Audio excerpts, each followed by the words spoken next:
Today we're talking to Mr. McDonald. If you go through Myakka City, the big barn on the left-hand side right across the river that everybody in Myakka City wants to get into, he's going to give us a tour of it today. And what makes it so exciting to me is Mr. McDonald has donated an old grits mill and rice mill to the county to put over in the Harley building over at the fairgrounds that my daddy told me was in here back when he was a boy. So Mr. McDonald has donated that, and you can see it at the fairgrounds during fair time or Farm City Week. And today Mr. McDonald's going to share some stories about his family and about Myakka City and about a tour of this old barn. So all of you can get to see the old barn and all the things you've been wondering what was inside of it all these years. Mr. McDonald, you want to share some stories with us? All right, I'm going to try to do this in a way to start out to tell how my people got here and how all this happened in a way. My mama's people came here with some cattle from the Carolinas. Apparently they stopped at Bowling Green because one of my grandpa's daddy established a Mount Pigeon Church, which is still active in north of Bowling Green. And they drifted on down here with the cattle, and of course to this homestead place, which is behind this place, is still standing here. They done the cattle, and then there was some Hancocks, Carlins, Jesse Knight, which also had cattle that went on down to Sarasota. I don't know if he combined with them because they established Knights, the little community out of Plant City that is called Knights, and it's named after them. So I don't know how they drove on down here or how they're connected, but he's also, Jesse Knight in Sarasota is also one of my grandpas. My dad's people came down here with the turpentine, which they started in Georgia. I don't know too much about that. My daddy died when he was 13 months old with lung stuff out of the cotton mills. So my oldest brother brought my dad with him when they moved down through here to here. And apparently he told me about living in North Florida, each community, when they turpentined the place out, they were getting turpentine in them days to make medicine with. I think's what they were doing with it. But anyway, they drifted on down here. Just south of this building was a turpentine loading dock on the railroad, company store, and apparently some buildings that all the company people lived in, and I'm assuming that's how he met my mom. There's also some pillars there beside that railroad, which is still there, that had a water tank and train stop. And my sister told about swimming in the tank. And then later on, Mom and Daddy got married. My dad moved down to Nokomis and worked on a dredge boat. And the mosquitoes were so bad, my youngest sister was born. He said they soaked rags in oil and burn them to keep the mosquitoes off. And he promised if he ever got to Myakka City, he'd never leave it again. And till this day, he didn't, if he went north of Tampa and south of Fort Myers, him or Mama, either one, I didn't know about it in my lifetime. Let's see, let's go on down to when I came along. Oh, one thing I did want to mention about the turpentine. They done the turpentine, then they cut the trees, is how the railroad got here. There was a Nocatee crate mill, and there was one in East Manatee and one in Nocatee, and they made wooden crates to ship everything in them days. After that played out,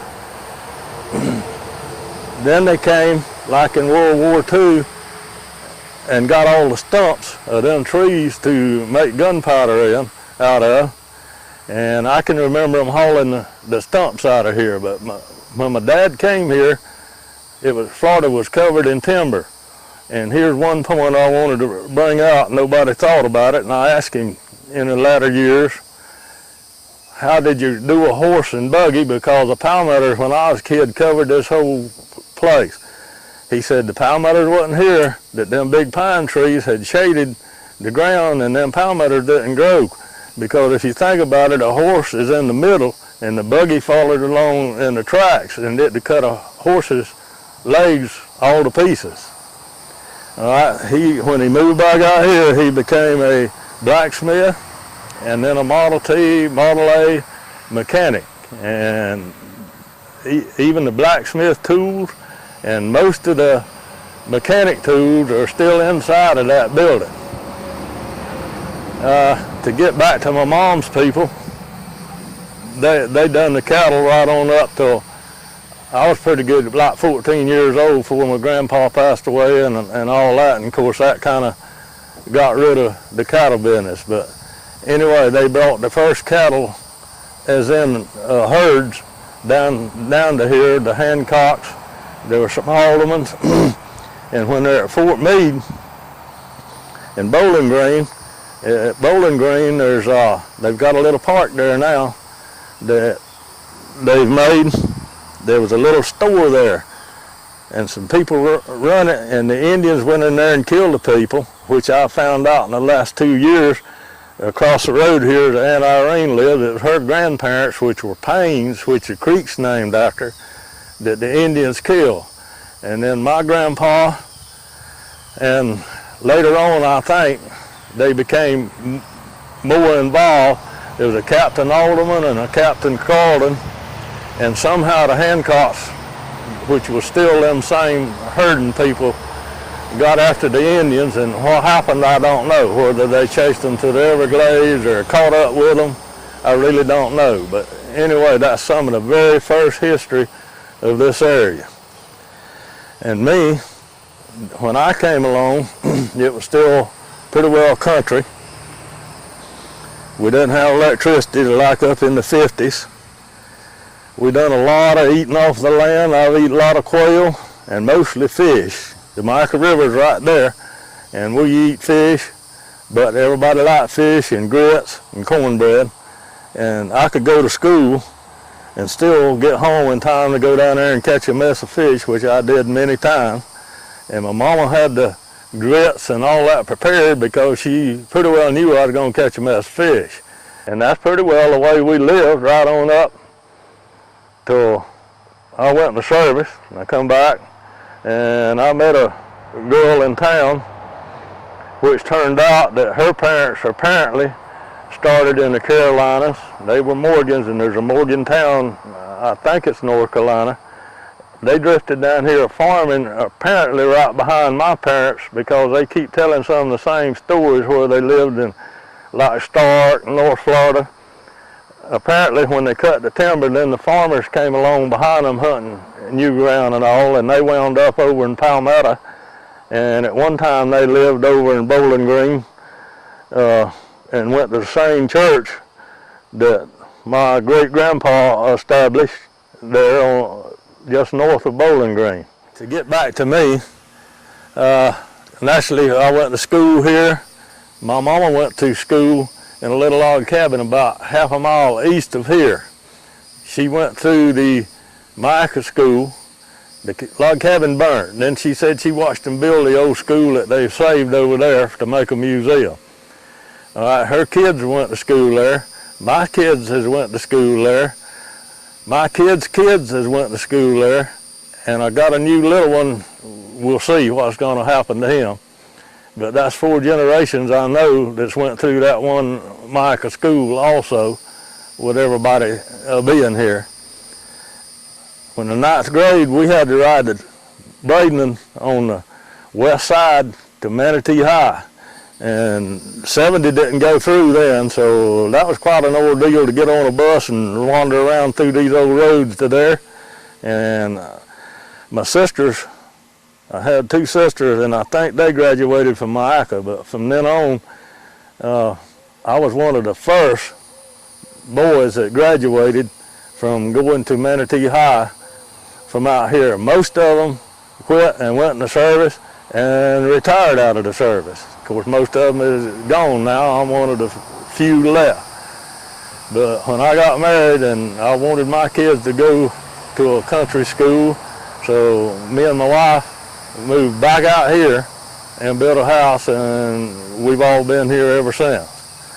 And the old house behind me is full of that kind of history, and we hope we can get to save some of it in the museum, because actually, if you trace it on back, my people was there were other people here, but they was also some of the very first people that was here. My grandpa's half-brother was a first judge of Manatee County, but I don't know if it's Manatee County as we know it, or if it's Manatee County when DeSoto, Hardee, Sarasota was all one county. Of course, me, I got out of high school. Like I said, I went in service, then I got married. I was hunting a job. Actually, my brother-in-law his daddy had a well drilling business in Palmetto. I went to work there, and to this day, 50 years later, I still work there. Of course, I grew up with Richard Kersey and the few that's left around here, the old people. I'm one of the few left to try to preserve some of this so people know how you live.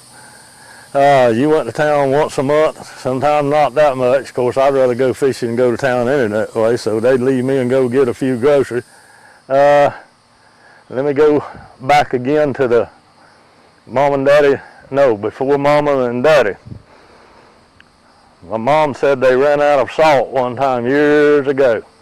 They drove their buggy to the beach somewhere out to the Gulf.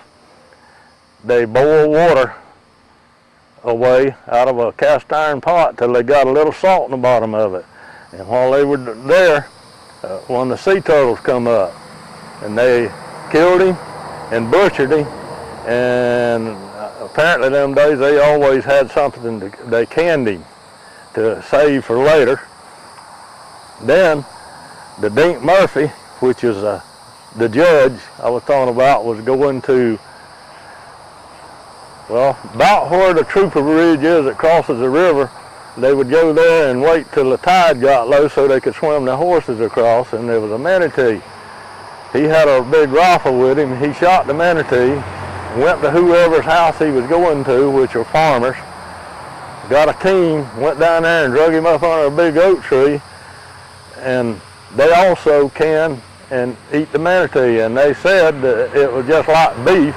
And of course, when they canned it, they brought some of it out here and eat on it later on in time. I came up here and I ran up on this two-story porch up here, and just as I got up there, that plane went right across the top of it.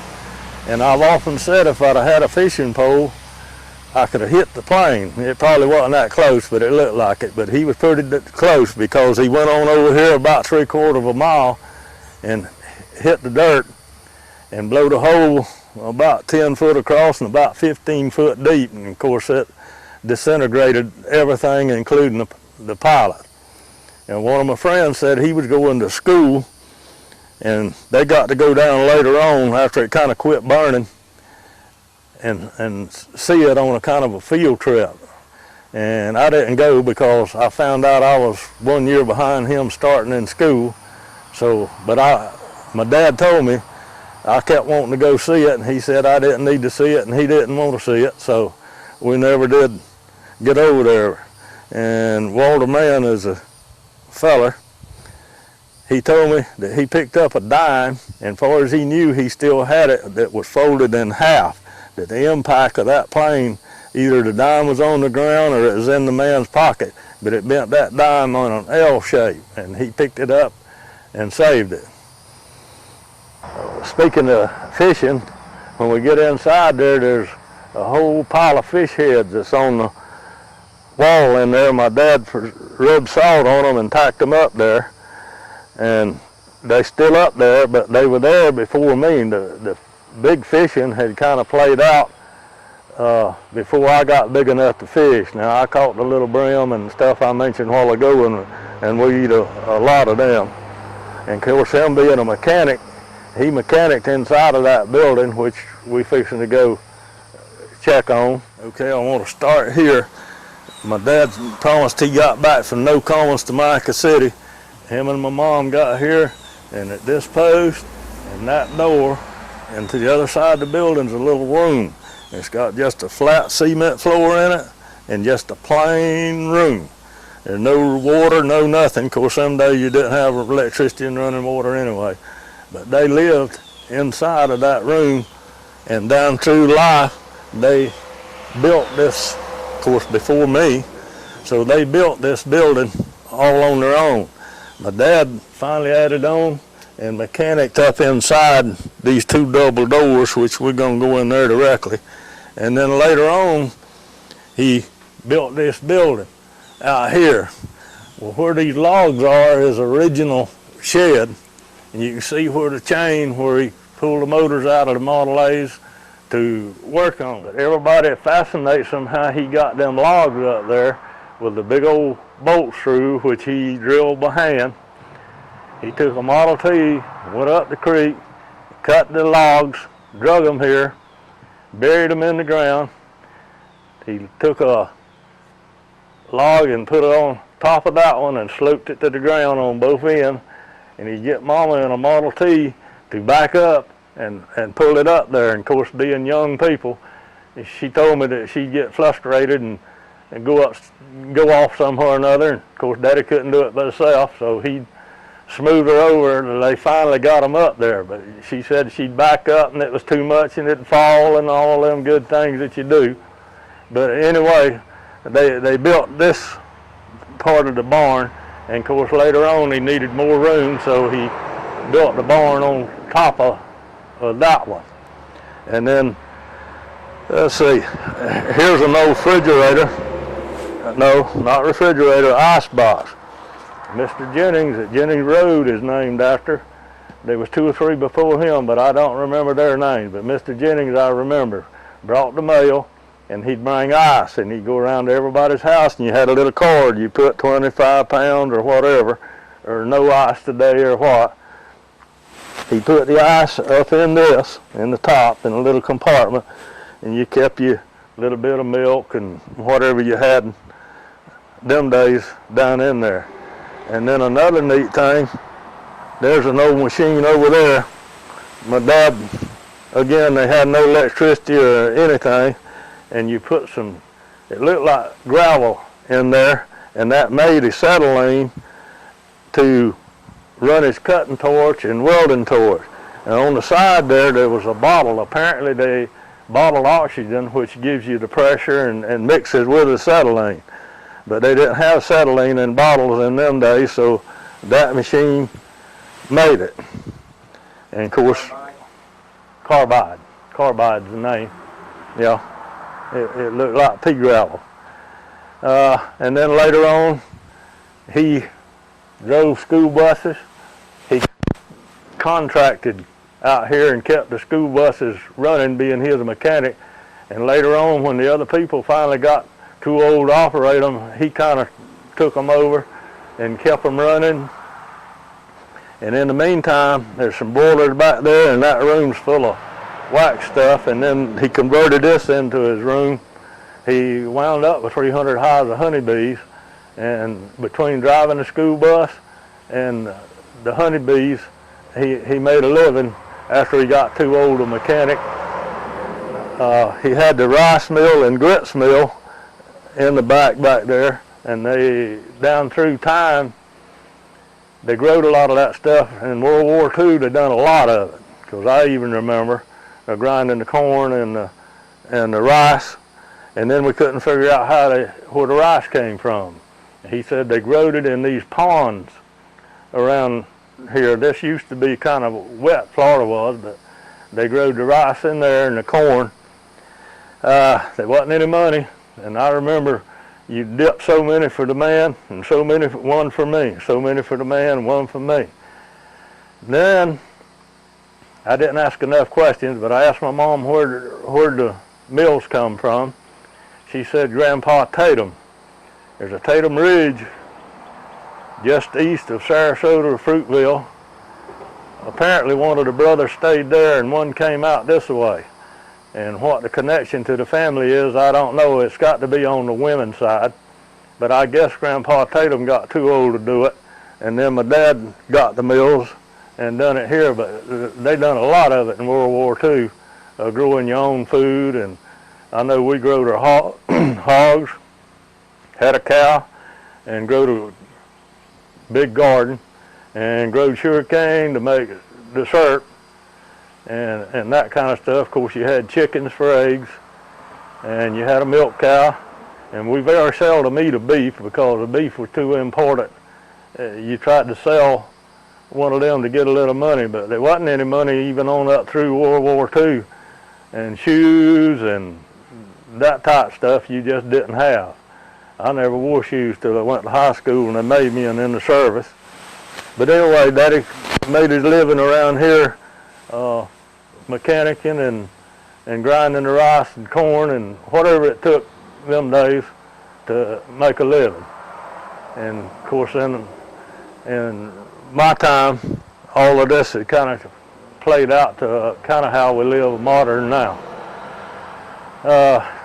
Speaking of the going down to boil the salt water and talking about getting the turtle and eating him, there's a bracket up there I had the old turtle's head on. And about 2 years ago, I was gone one weekend and somebody got it. I saved it because I never knowed of anybody else eating a turtle, but a few have told me that they had down way back them days. They wasn't regulated. And I had a big gator head up there, which I think that I still got over in my house. Get back to my mom and dad coming here and building the little room that they lived in. Here's a number 4 on this door, which is metal. That came off of a hotel over in Myakka City. The hotel was where the retention pond is for the school. That was the main part of town them days. And every board in the ceiling and on the wall up yonder is a different color, which I'm assuming that they probably tore the hotel down for the use of it. They didn't tell me, but they did tell me that that came out of the hotel that was at Myakka City. The fish heads that I mentioned, all of them are caught in the Myakka River, which is right down there. They've been up there longer than I've been here. Even the small one, he didn't put the head up there unless he was 10 pounds or more. And all he did was rub salt on them and put them out in the sun. But they have been there longer than I've been here. And the deer, I don't think he got them here. I think he got them in the Everglades, because there wasn't any deer in this area. I never seen one till I was like 20 years old. And I asked him why. And he said all the people that done the turpentining and cutting the timber and doing all this other stuff pretty well eat them. So there just wasn't any. And then later on, like in the early 50s, they planted some in here, and of course there's plenty of them now. And I hadn't noticed it, but there's another door that was in that hotel there. And you can see in that room, Dad done the mechanicing under here. And there's his tools. That was a tool room, and he kept all his tools in, which is them are Model A, Model T tools. And most of them, unless somebody has confiscated them, is still in there. That whole room is full of original Model A and Model T tools. Now up on the wall is a sign, that's an auto parts. And that's where he got his supplies and autos. And it's Tri-City Motor Supply Company, which was kind of downtown Bradenton. Went there a lot of times in a Model A with him to get the supplies. And it says George Saunders, which wound up as Saunders Tires. I can remember that much, but them days he had a parts place. These are still got honey in them that my dad got kind of long at the end. I tried to work and help him with the bees, and just before he got too old to do it, the bees got to dying, which they got a mite disease, which being out here, you was isolated. You didn't have any disease. And we didn't know what it was. And even me, I inherited the bees. All the bees died. I didn't know, couldn't find. Me trying to work, trying to do the bees. And down through time, I've talked to people. They finally told me from the way I described it, that new disease of mites is what killed all the bees. But they got them all before I ever pursued what was wrong with them. Of course, I found out I couldn't work and do the bees. He could, because he would make the school bus run and get home about 4:30, and then he had the afternoon to go do his bees, which that's how he made his living, between that and the school bus, which he lived good, because he actually didn't need much. Them days, if you had a place to live and some food, you pretty well was living good. On this door is browns my dad made when he was doing it with a blacksmith and a forge. He was known for building the best browns because they were even, and as you can see, he would try it to see if it would burn the hide on the cow even. I don't remember any of the browns. I remember watching him make some of them, and even the numbers. That's later on some of the last he made, because they got the number in the cows so they'd know who they belonged to. But the browns were all handmade over a forge, and somewhere I thought his, which was a JE, I think it's on the outside of the door, but he always tested them on something or another to make sure they burnt even. But everybody within driving distance of here got Daddy to make them. Okay, here's a John Deere power unit. He acquired this after World War II. Before that, he had an old Dodge car engine. Of course, this turned around this way, and the shaft went to the building. And everything in there that needed power, the grits mill, the rice mill, an old lathe, and on the backs a drill press, but everything run from belts off of that shaft. And later on, when we got electricity, he took it down. This was made probably in the middle of World War II in the 40s, and he would take it and pull it across the road where he had a sawmill and a planer mill, and he used one motor to pull that, and then when he wasn't using it over there, he brought it back over here. And I guess he ground rice or something to last, and then that's where it wound up under the shed, which is good. And then let me go to these boilers. Speaking of the bee business, there's 2 boilers that he made melted beeswax, because later on he went to making his own foundation instead of buying it to put into the bee boxes. One's a wood-fired one in there, and later on he got a fuel-fired one that run diesel, but for years and years there was plenty of wood, and that's he went to Oklahoma and got that. That's off of a Case steam tractor, but he just used them to melt the beeswax with to make the foundation. Not only from the grinding the stuff, but somehow or other they just did. One beam, I couldn't see where it's been spliced. That looks like one beam from that end. Well, I was just looking a while ago, and I didn't see where it was spliced. I thought it was spliced on that. Okay, here's the old Maytag washing machine. Mom and them, I can remember, with a scrub board out back there, and they'd build a fire on an old cast iron pot, and they boiled the clothes, and then they had galvanized wash tubs, which was a couple sitting here, but I don't see them. Anyway, then they got this thing with a motor on it, and they spent more time trying to crank the motor than they did washing, but it was such an improvement. And then, of course, all kids, including me, run the hand in there, and Mama usually hit it and release it, but you didn't get your arm in there anymore. And then later on, here's another version with just the electric version of it. And same deal, it was so much better than that one. And in fact, that's the last washing machine my mom owned. And then that motor's on the other side. Here's the end of the shaft. It come all the way through, and it pulled various things. I remember it pulling the water pump, but I don't remember what was hooked onto these other, some type of a drill or something pertaining to mechanic, but mostly in my time, Mama used this for washing clothes and that type of stuff, but they always boil the clothes where Mr. Cully's standing right there, and that, in fact, the wash pot's still right there where they boil the clothes to sterilize them. And then here later on when we got electricity, this crude thing here, and there's a kerosene water heater, it wouldn't shut off, so you finally learned about 30 minutes, you'd heat the water, everybody'd run down in here and take a shower. Before that, you took it in the wash tub. 90% of them, I just went to the river and carried a towel and soap and trot down to the river and take a bath 2-3 times a week, usually on the weekend. But that's what all of this stuff is. John Deere motor is.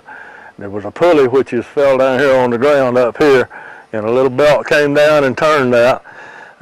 You can imagine using that, and that big old piece on top's how you fed the drill down. Is it drill, which is down under here.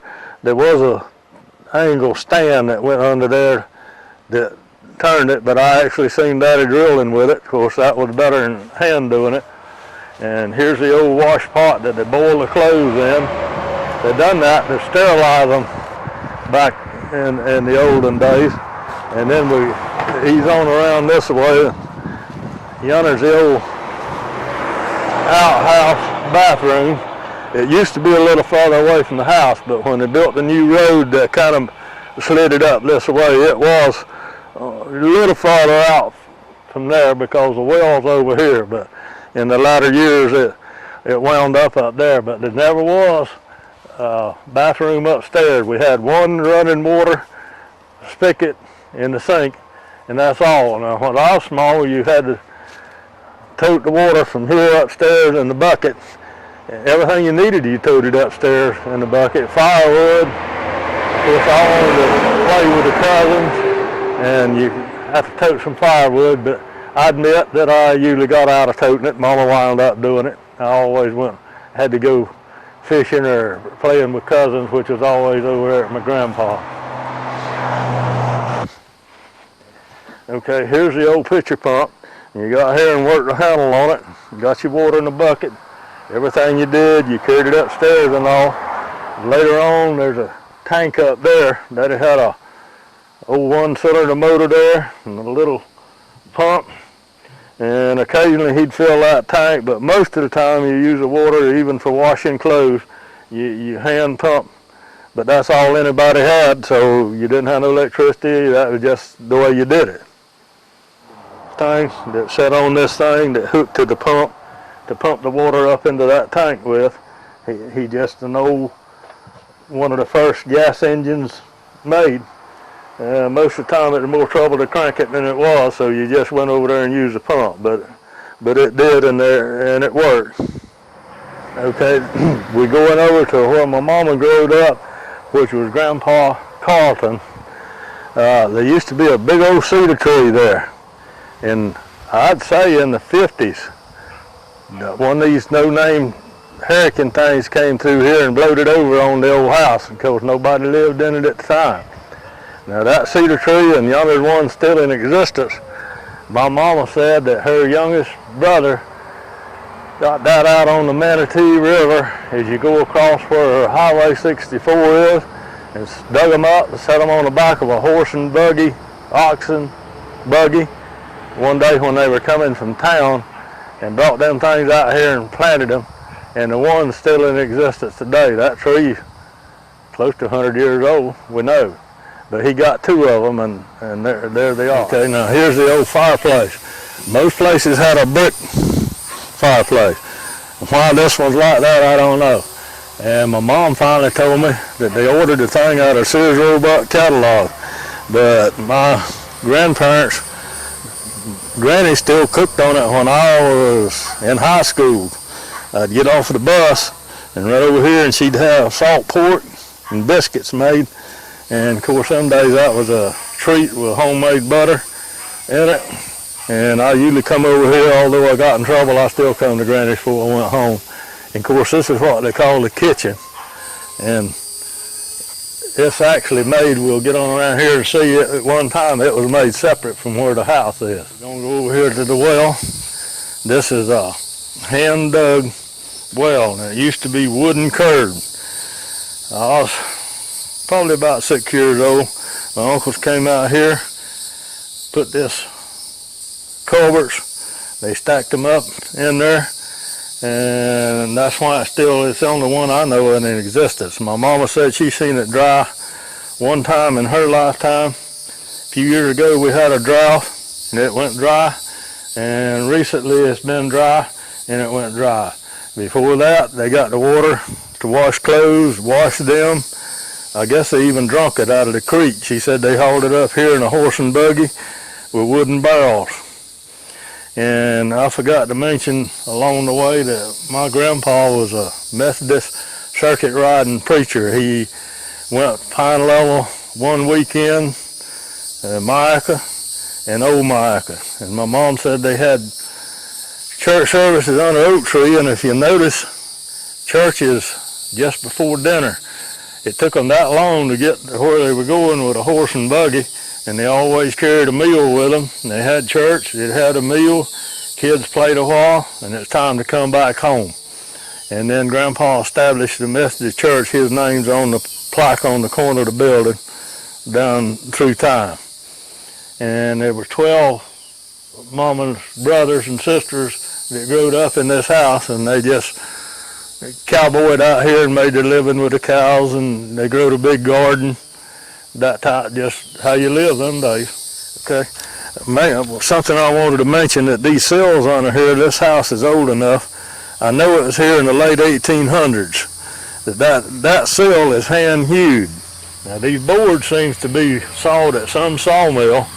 Where, I do not have a clue, and I don't know anybody that does. And of course, there's a stairway on the other side, and then off in here was what they call the front room. Nowadays they call them living rooms, but that's where you gathered for the heater, the old radio, battery radio, that type of stuff. Here's one of the biggest old plows. Of course, they were clearing the palmettos and stuff with. I really don't know where my dad got it. He had a little 22 Caterpillar that I think that he pulled it with. These John Deere tractors wasn't meant enough to pull that, but anyway, that's an old plow. Okay, here's one of the older. This is a D John Deere, and it was made before World War II stuff, so it was late 30s, somewhere along in there that this was made. Is that there's even the metal front end and all that it went to. Just version of the same thing as over there. That wasn't ever hooked up or nothing. That's just, I just set all that up. The pickup I drove to work back when I first started well drilling, the boss man gave it to me, and I drove it till it, I don't know, I just quit driving it. And this is a Orchard A John Deere, but it had fenders on it and all for going in the orchard with. This one over here is a little bit more modern. It's a NIM, and it's a NIM T. I bought here when I moved here. My wife found it. Somebody she knew, them being farmers, and I grew garden with it for years, but it's a higher crop. They had one that was a small, low one, but this one was, you straddle a crop with it. And then there's one more deal.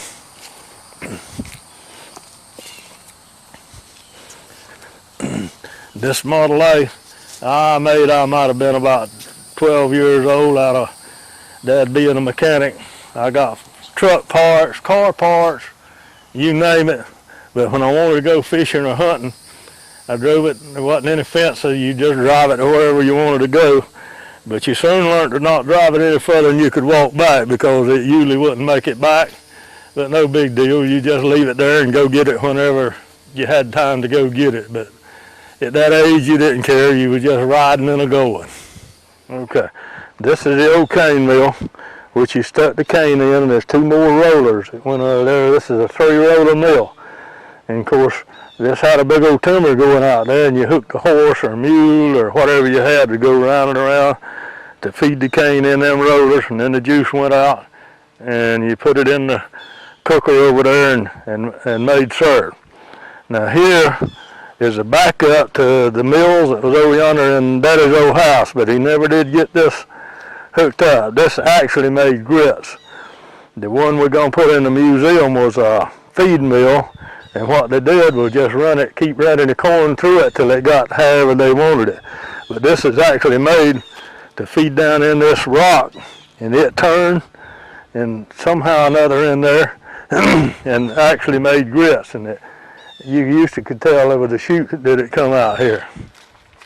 But it was also got a pulley on it to run off of that shaft that went through that house. This was,